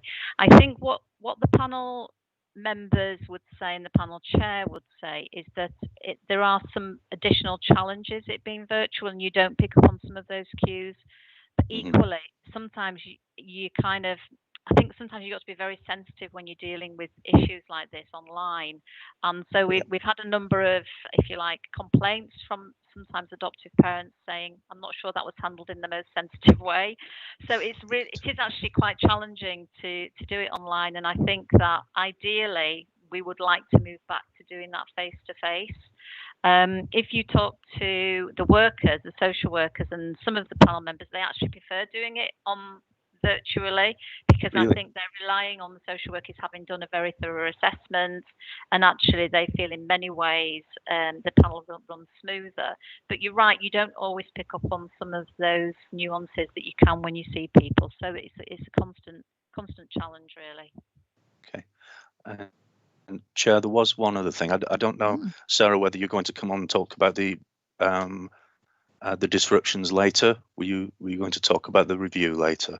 Yes, I'm happy to pick up on that. Okay, well, if you're coming to it later, I'll leave it there. Okay. You'll hold your fire till then, will you? I'm not seeing anybody else wanting to ask a question, so you want to continue onwards, please, Sarah? Yeah, Thank you. That's absolutely fine. I won't go through every bit of the report, Councillor Kendrick. I'll just pick out the relevant issues, if that's okay. So I think probably just to highlight that we did approve 113 adopters in the last year, which is an increase from the previous 2 years, which is great. We're going in the right direction. And I know this year we have 90 families waiting to be allocated for assessment. So we're certainly not struggling to get people in. I think the challenge is getting the right people for the children that we need to place for adoption. So we do struggle to get adopters for children with sibling groups and for children from Black and minority ethnic communities. And we've been working with an organisation called My Adoption Family, which is actually a Muslim organisation that's based in Bradford, and they've done quite a lot of work in fostering. And they're working with us with the Black African and Black African Caribbean communities, plus another voluntary agency in the West Yorkshire region, to look at how we can start doing some community engagement with those communities, because those are the children that we really struggle to place. We've also adapted some training that we'd just completed before the pandemic came in, and we've had to adapt that now to become a virtual training course for adopters interested in taking sibling groups. So that's, we're hoping that will really help to start to target people who can consider taking sibling groups and older children. So it's a constant challenge getting the right children, if you know what I mean, for the children that we've got waiting. With regards to prospective adopters, we also do the early permanence training for people. So we've actually been placing children on an early permanence basis. And actually through the pandemic, we've had issues obviously with the courts being delayed. So all adoption applications and adoption hearings ceased for the first quarter of this year. And we've all noticed that because none of us have got adoption orders through in the first quarter of the year. Those have all been put back now, and they're all being heard in this sort of autumn term. And obviously some of the care proceedings for children have kind of been postponed just because we needed to have those final hearings. So if you like, the throughput of children has been sort of a bit more gradual over the last few months. In terms of the children for a plan for adoption, particularly with regards to Kirklees, we've had 40 children with a plan for adoption in this last year. That's a slight increase on the year before. And we have about 48 children that we're kind of tracking in terms of those children coming through for adoption. And it's interesting that at the end of March of this year, 42% of the children that were waiting from Kirklees are actually from Black and minority ethnic communities, which I think is probably slightly larger than from some of the other local authorities, and very often mixed ethnicity, complex ethnicity. So we're working hard to try and find, if you like, a diverse range of adopters for those children. Just in terms of family finding, some of the activities that we've been doing over the last year. So we entered into a new contract with a consortium of voluntary adoption agencies. And there are 5 agencies. There's Bernardo's, there's Adoption Matters, there's Adopters for Adoption, there's Yorkshire Adoption Agency and SAFA. And they're charged with finding us 30 families for the children that we have to place for adoption. That contract came into force just at the end of the financial year. So it's early days for us, but we have already identified 16 children in the first few months of that contract to be placed with those adopters. And the idea is that actually they, if you like, provide families for those older children, the children that we find more difficult to place, sibling groups, where historically we're placing them down at the other end of the country or in Birmingham or London, whereas actually we wanted to encourage our partners to work more closely so that we can place children more closely with us. So that's a new kind of venture for us. We've also been doing a number of Sundays where children go along with their foster carers, and we have a number of adopters invited.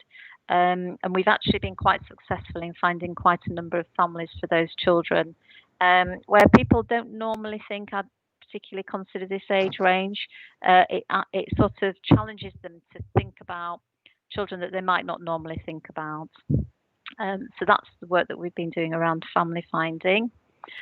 In terms of adoption support, this last year we've really developed the peer support for our adopters, working with Adoption UK. They provide a peer mentoring service, and that's been really well received by adopters. Some of the comments you'll notice in the report card from adopters is that they found that incredibly helpful to support them, not just through their journey through their assessment process, but also once they've got children placed. It can be really good first point of call for people, rather than necessarily having a social worker, having somebody just to kind of get some support about, you know, if they've been on that journey themselves, then that's actually been very helpful. I'll come on just to talk a little bit about the disruptions. I'll just try and find a little bit in the report around that, if you can just bear with me. Here we go. It's at 3.5.7. Yeah, over the last year we've had 7 adoption disruptions during 2019-20, which relate to 6 placements. So 2 children were part of the sibling group, and this is a slight increase from the last year where we had 4 disruptions. And I think it's interesting in terms of the children's ages, because we've actually got children right up to the age of 10 where the placement has disrupted prior to adoption. And the length of placements has ranged from, you know, one's broken down very early on in placement in terms of 9 days, whereas some of them are kind of later on. But 5 of those placements were external placements, so, you know, not necessarily approved by One Adoption West Yorkshire. And I guess there's some themes coming out in terms of some of those, which were around the fact that the majority of those were at a distance. So I think the fact that we're moving towards a model where we're trying to encourage voluntary agencies to approve adopters in our region, the idea with that is that, you know, we can place children more locally, we can provide support for those children, because I think support at a distance is more challenging for everybody involved. I think for some of those children, we actually did know that it was pretty high risk in terms of placing them for adoption, and despite the fact that we put in therapeutic support, unfortunately that placement didn't survive. And we always do a review of all of the themes emerging from disruptions, so that we can take the learning for, what should the care planning be for that particular child, and also for those adopters. So I don't know, Councillor, did you have a particular question about disruptions? I think it's you, John. Sorry, through Chair. Yeah. It seemed from 4 to 7, and I know there's a sibling grouping there which kind of skews the figures a little bit. Does seem. I don't know.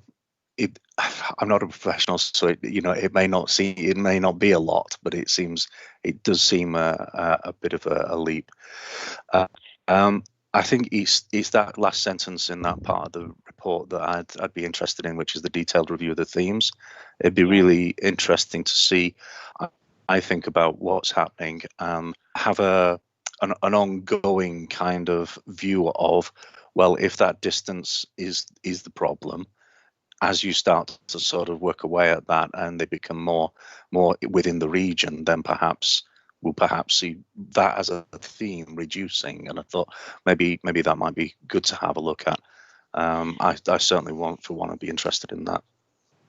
Yes, I think it's a really good question. I think that across 5 authorities, 7 probably isn't a huge amount when you compare that to sort of national kind of indicators around disruptions.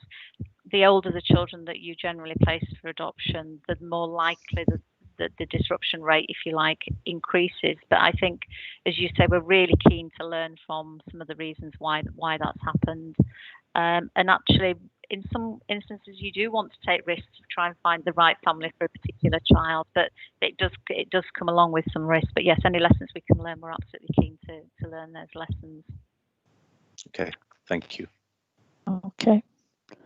Any other comments or questions? Or no? Do you want have you a little bit further then?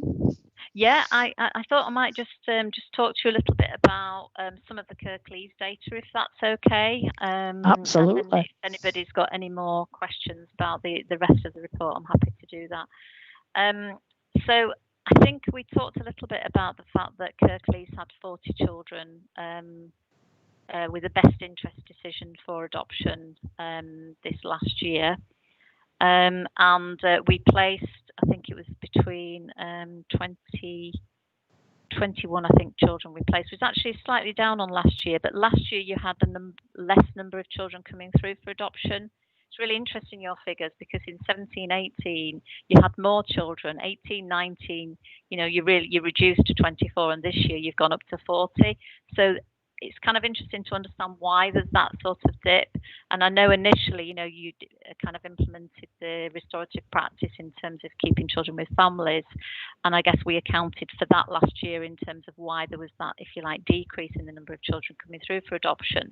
But we've definitely seen in 19-20 that go back up to 40, which is well above where you were in 17-18. So it's just interesting to understand what's sort of going on in terms of the rationale for why those children's numbers are increasing. So we just need to keep a bit of an eye on that. Having said that, the placement orders is very similar to this last year.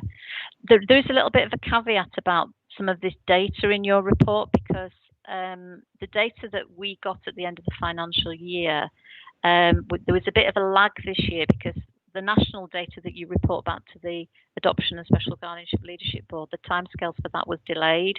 So I think your data didn't go in there until August. So I have checked, and this data in terms of the numbers of children placed is absolutely right. But I think it's the scorecard data that's not quite right, because we didn't have all the adoption orders recorded accurately on the system at the end of the year. So there's just a little bit of a gap. It's not a huge difference. But just wanted to sort of alert you to that, really. In terms of the indicators, the national key performance indicators, so there's 2 indicators that the government measure, and if that's when children enter care to the point of the child being placed for adoption, and that is measured on all of those children in the cohort of adoption orders in the year. So last year you had 30 children who were adopted, and your scorecard data in terms of the timeliness has kind of been a worsening position. And so we did quite a bit of analysis to look at the reasons for that. And actually, the annual average for the A1 indicator is 518 days. But actually, out of those 30 children, more than half were over 500 days. So that really starts to skew the figures. And you look at those 17 children to understand their story. Now, 13 of those children were classed as children who were older, sibling groups, black and minority ethnic. And actually, when you look at them, some of them, this harks back to when you had some difficulties in Kirklees about Ofsted, and there was a lot of issues about care planning. So if you take the figure from the child entering care to the child being placed, quite a lot of those delays were about kind of court proceedings, care planning, appeals in court. So that accounts for why there's some of the delay, because you're seeing a bit of the legacy cases coming through in terms of the children coming through for adoption over this last year. I think what we've got to look at is the individual circumstances of each child, and I think what's really positive is that actually we have managed to achieve adoption for those particular children who, generally speaking, would often find it more difficult to find a family because of their additional needs and characteristics that they have. The second indicator is the indicator from when when we receive the court authority to place a child for adoption to the child actually being placed. And the national indicator is 121. So Kirklees data is showing that that's 256, which is an increase in the data. And you can see that in terms of the graph. And again, that's partly because we had a national sufficiency issue around adopters in terms of the recruitment of adopters and getting that right. So we did have, in terms of those children who we did place, 2 of them were over the age of 5, 4 of them were a sibling group, and 2 of them were either over age of 5 and also had a sibling group. So that just gives you a bit of an indication of some of those children. Just in terms of the support being provided to the families in Kirklees, we have 113 cases allocated to the adoption support team. We actually drew down over 300,000 from the Adoption Support Fund last year for 76 families in Kirklees around providing therapeutic support. And we've definitely had an increase in adoption support referrals over the last year, which I think is generally the case across the whole region. So it just gives you an idea of the numbers that we're working with. And we do work, of course, with the PAC UK. They're commissioned to provide our services to adult adoptees, birth parents and relatives across West Yorkshire.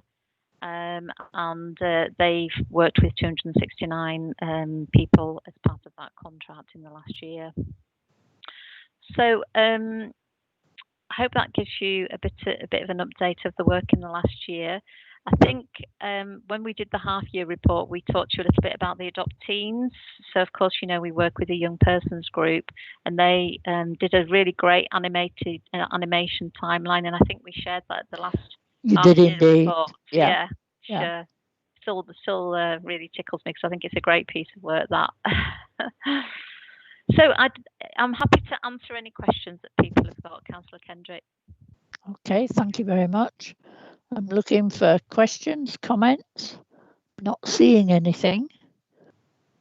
I think it's been quite good that you've been able to put a bit more meat on the bones about the Kirklees position and in terms of the numbers and why that's happening. That feels much more reassuring than when you just look at it on the page as such. Yeah, thank you. Anybody? Any questions?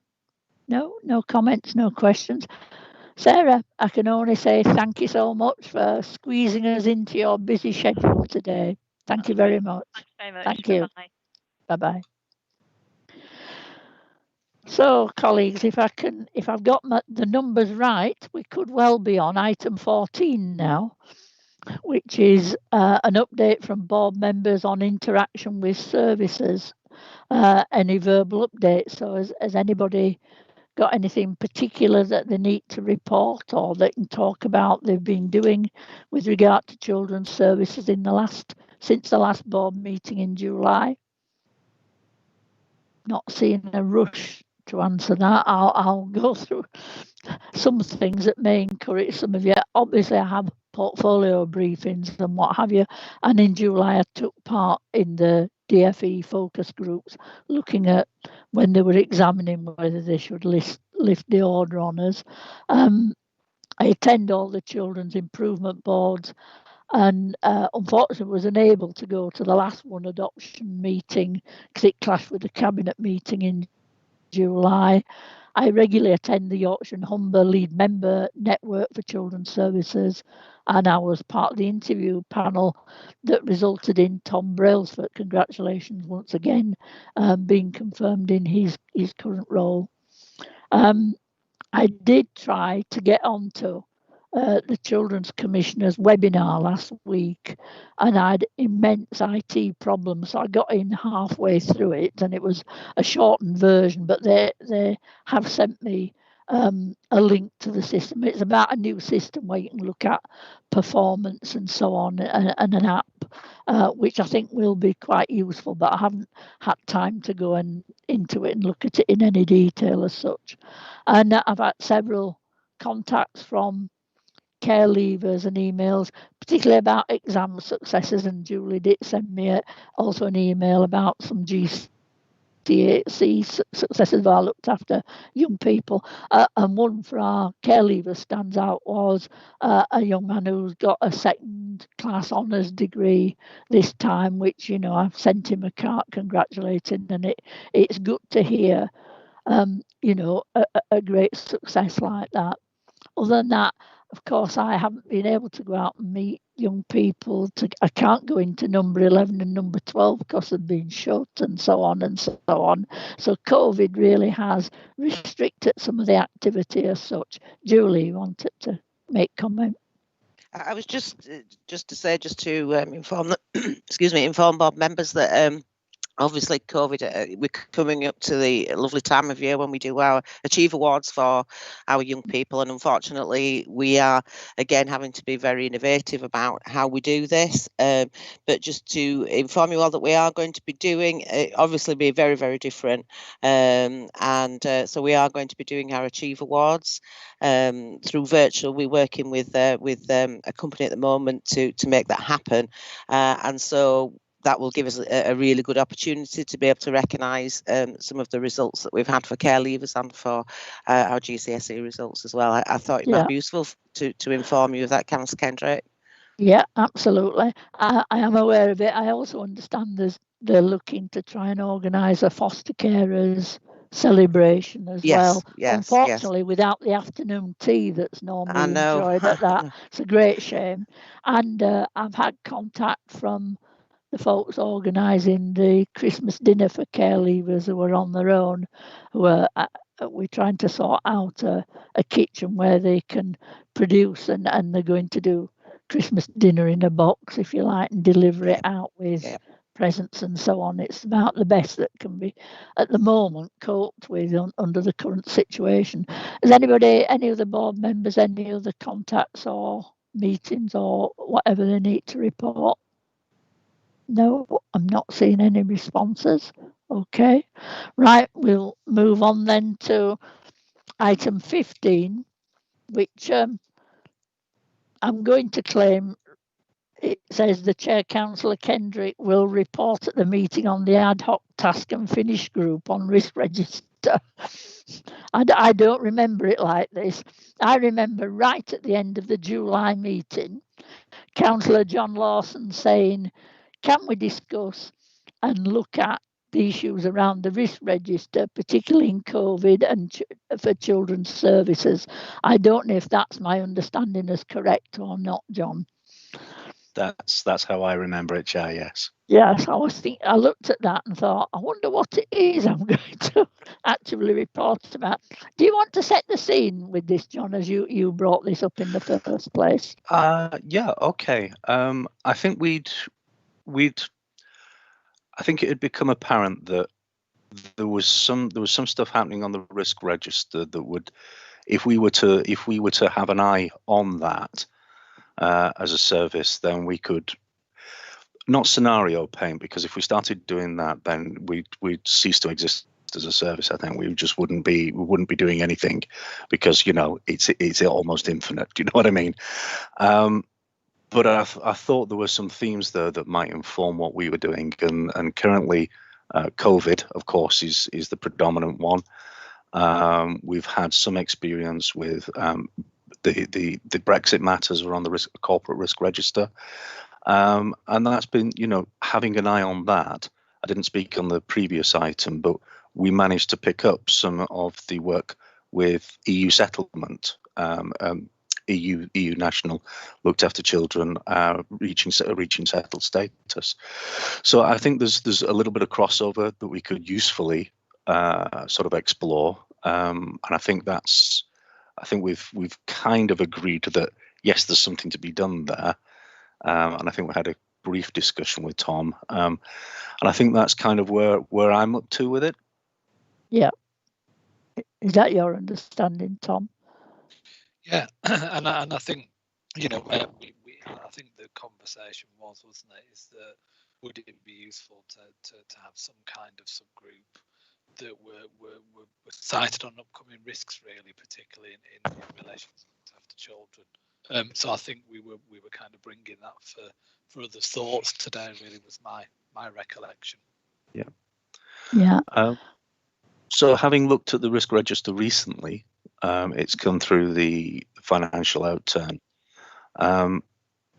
There are childcare issues. There are children's issues in there, and that's reassuring to see.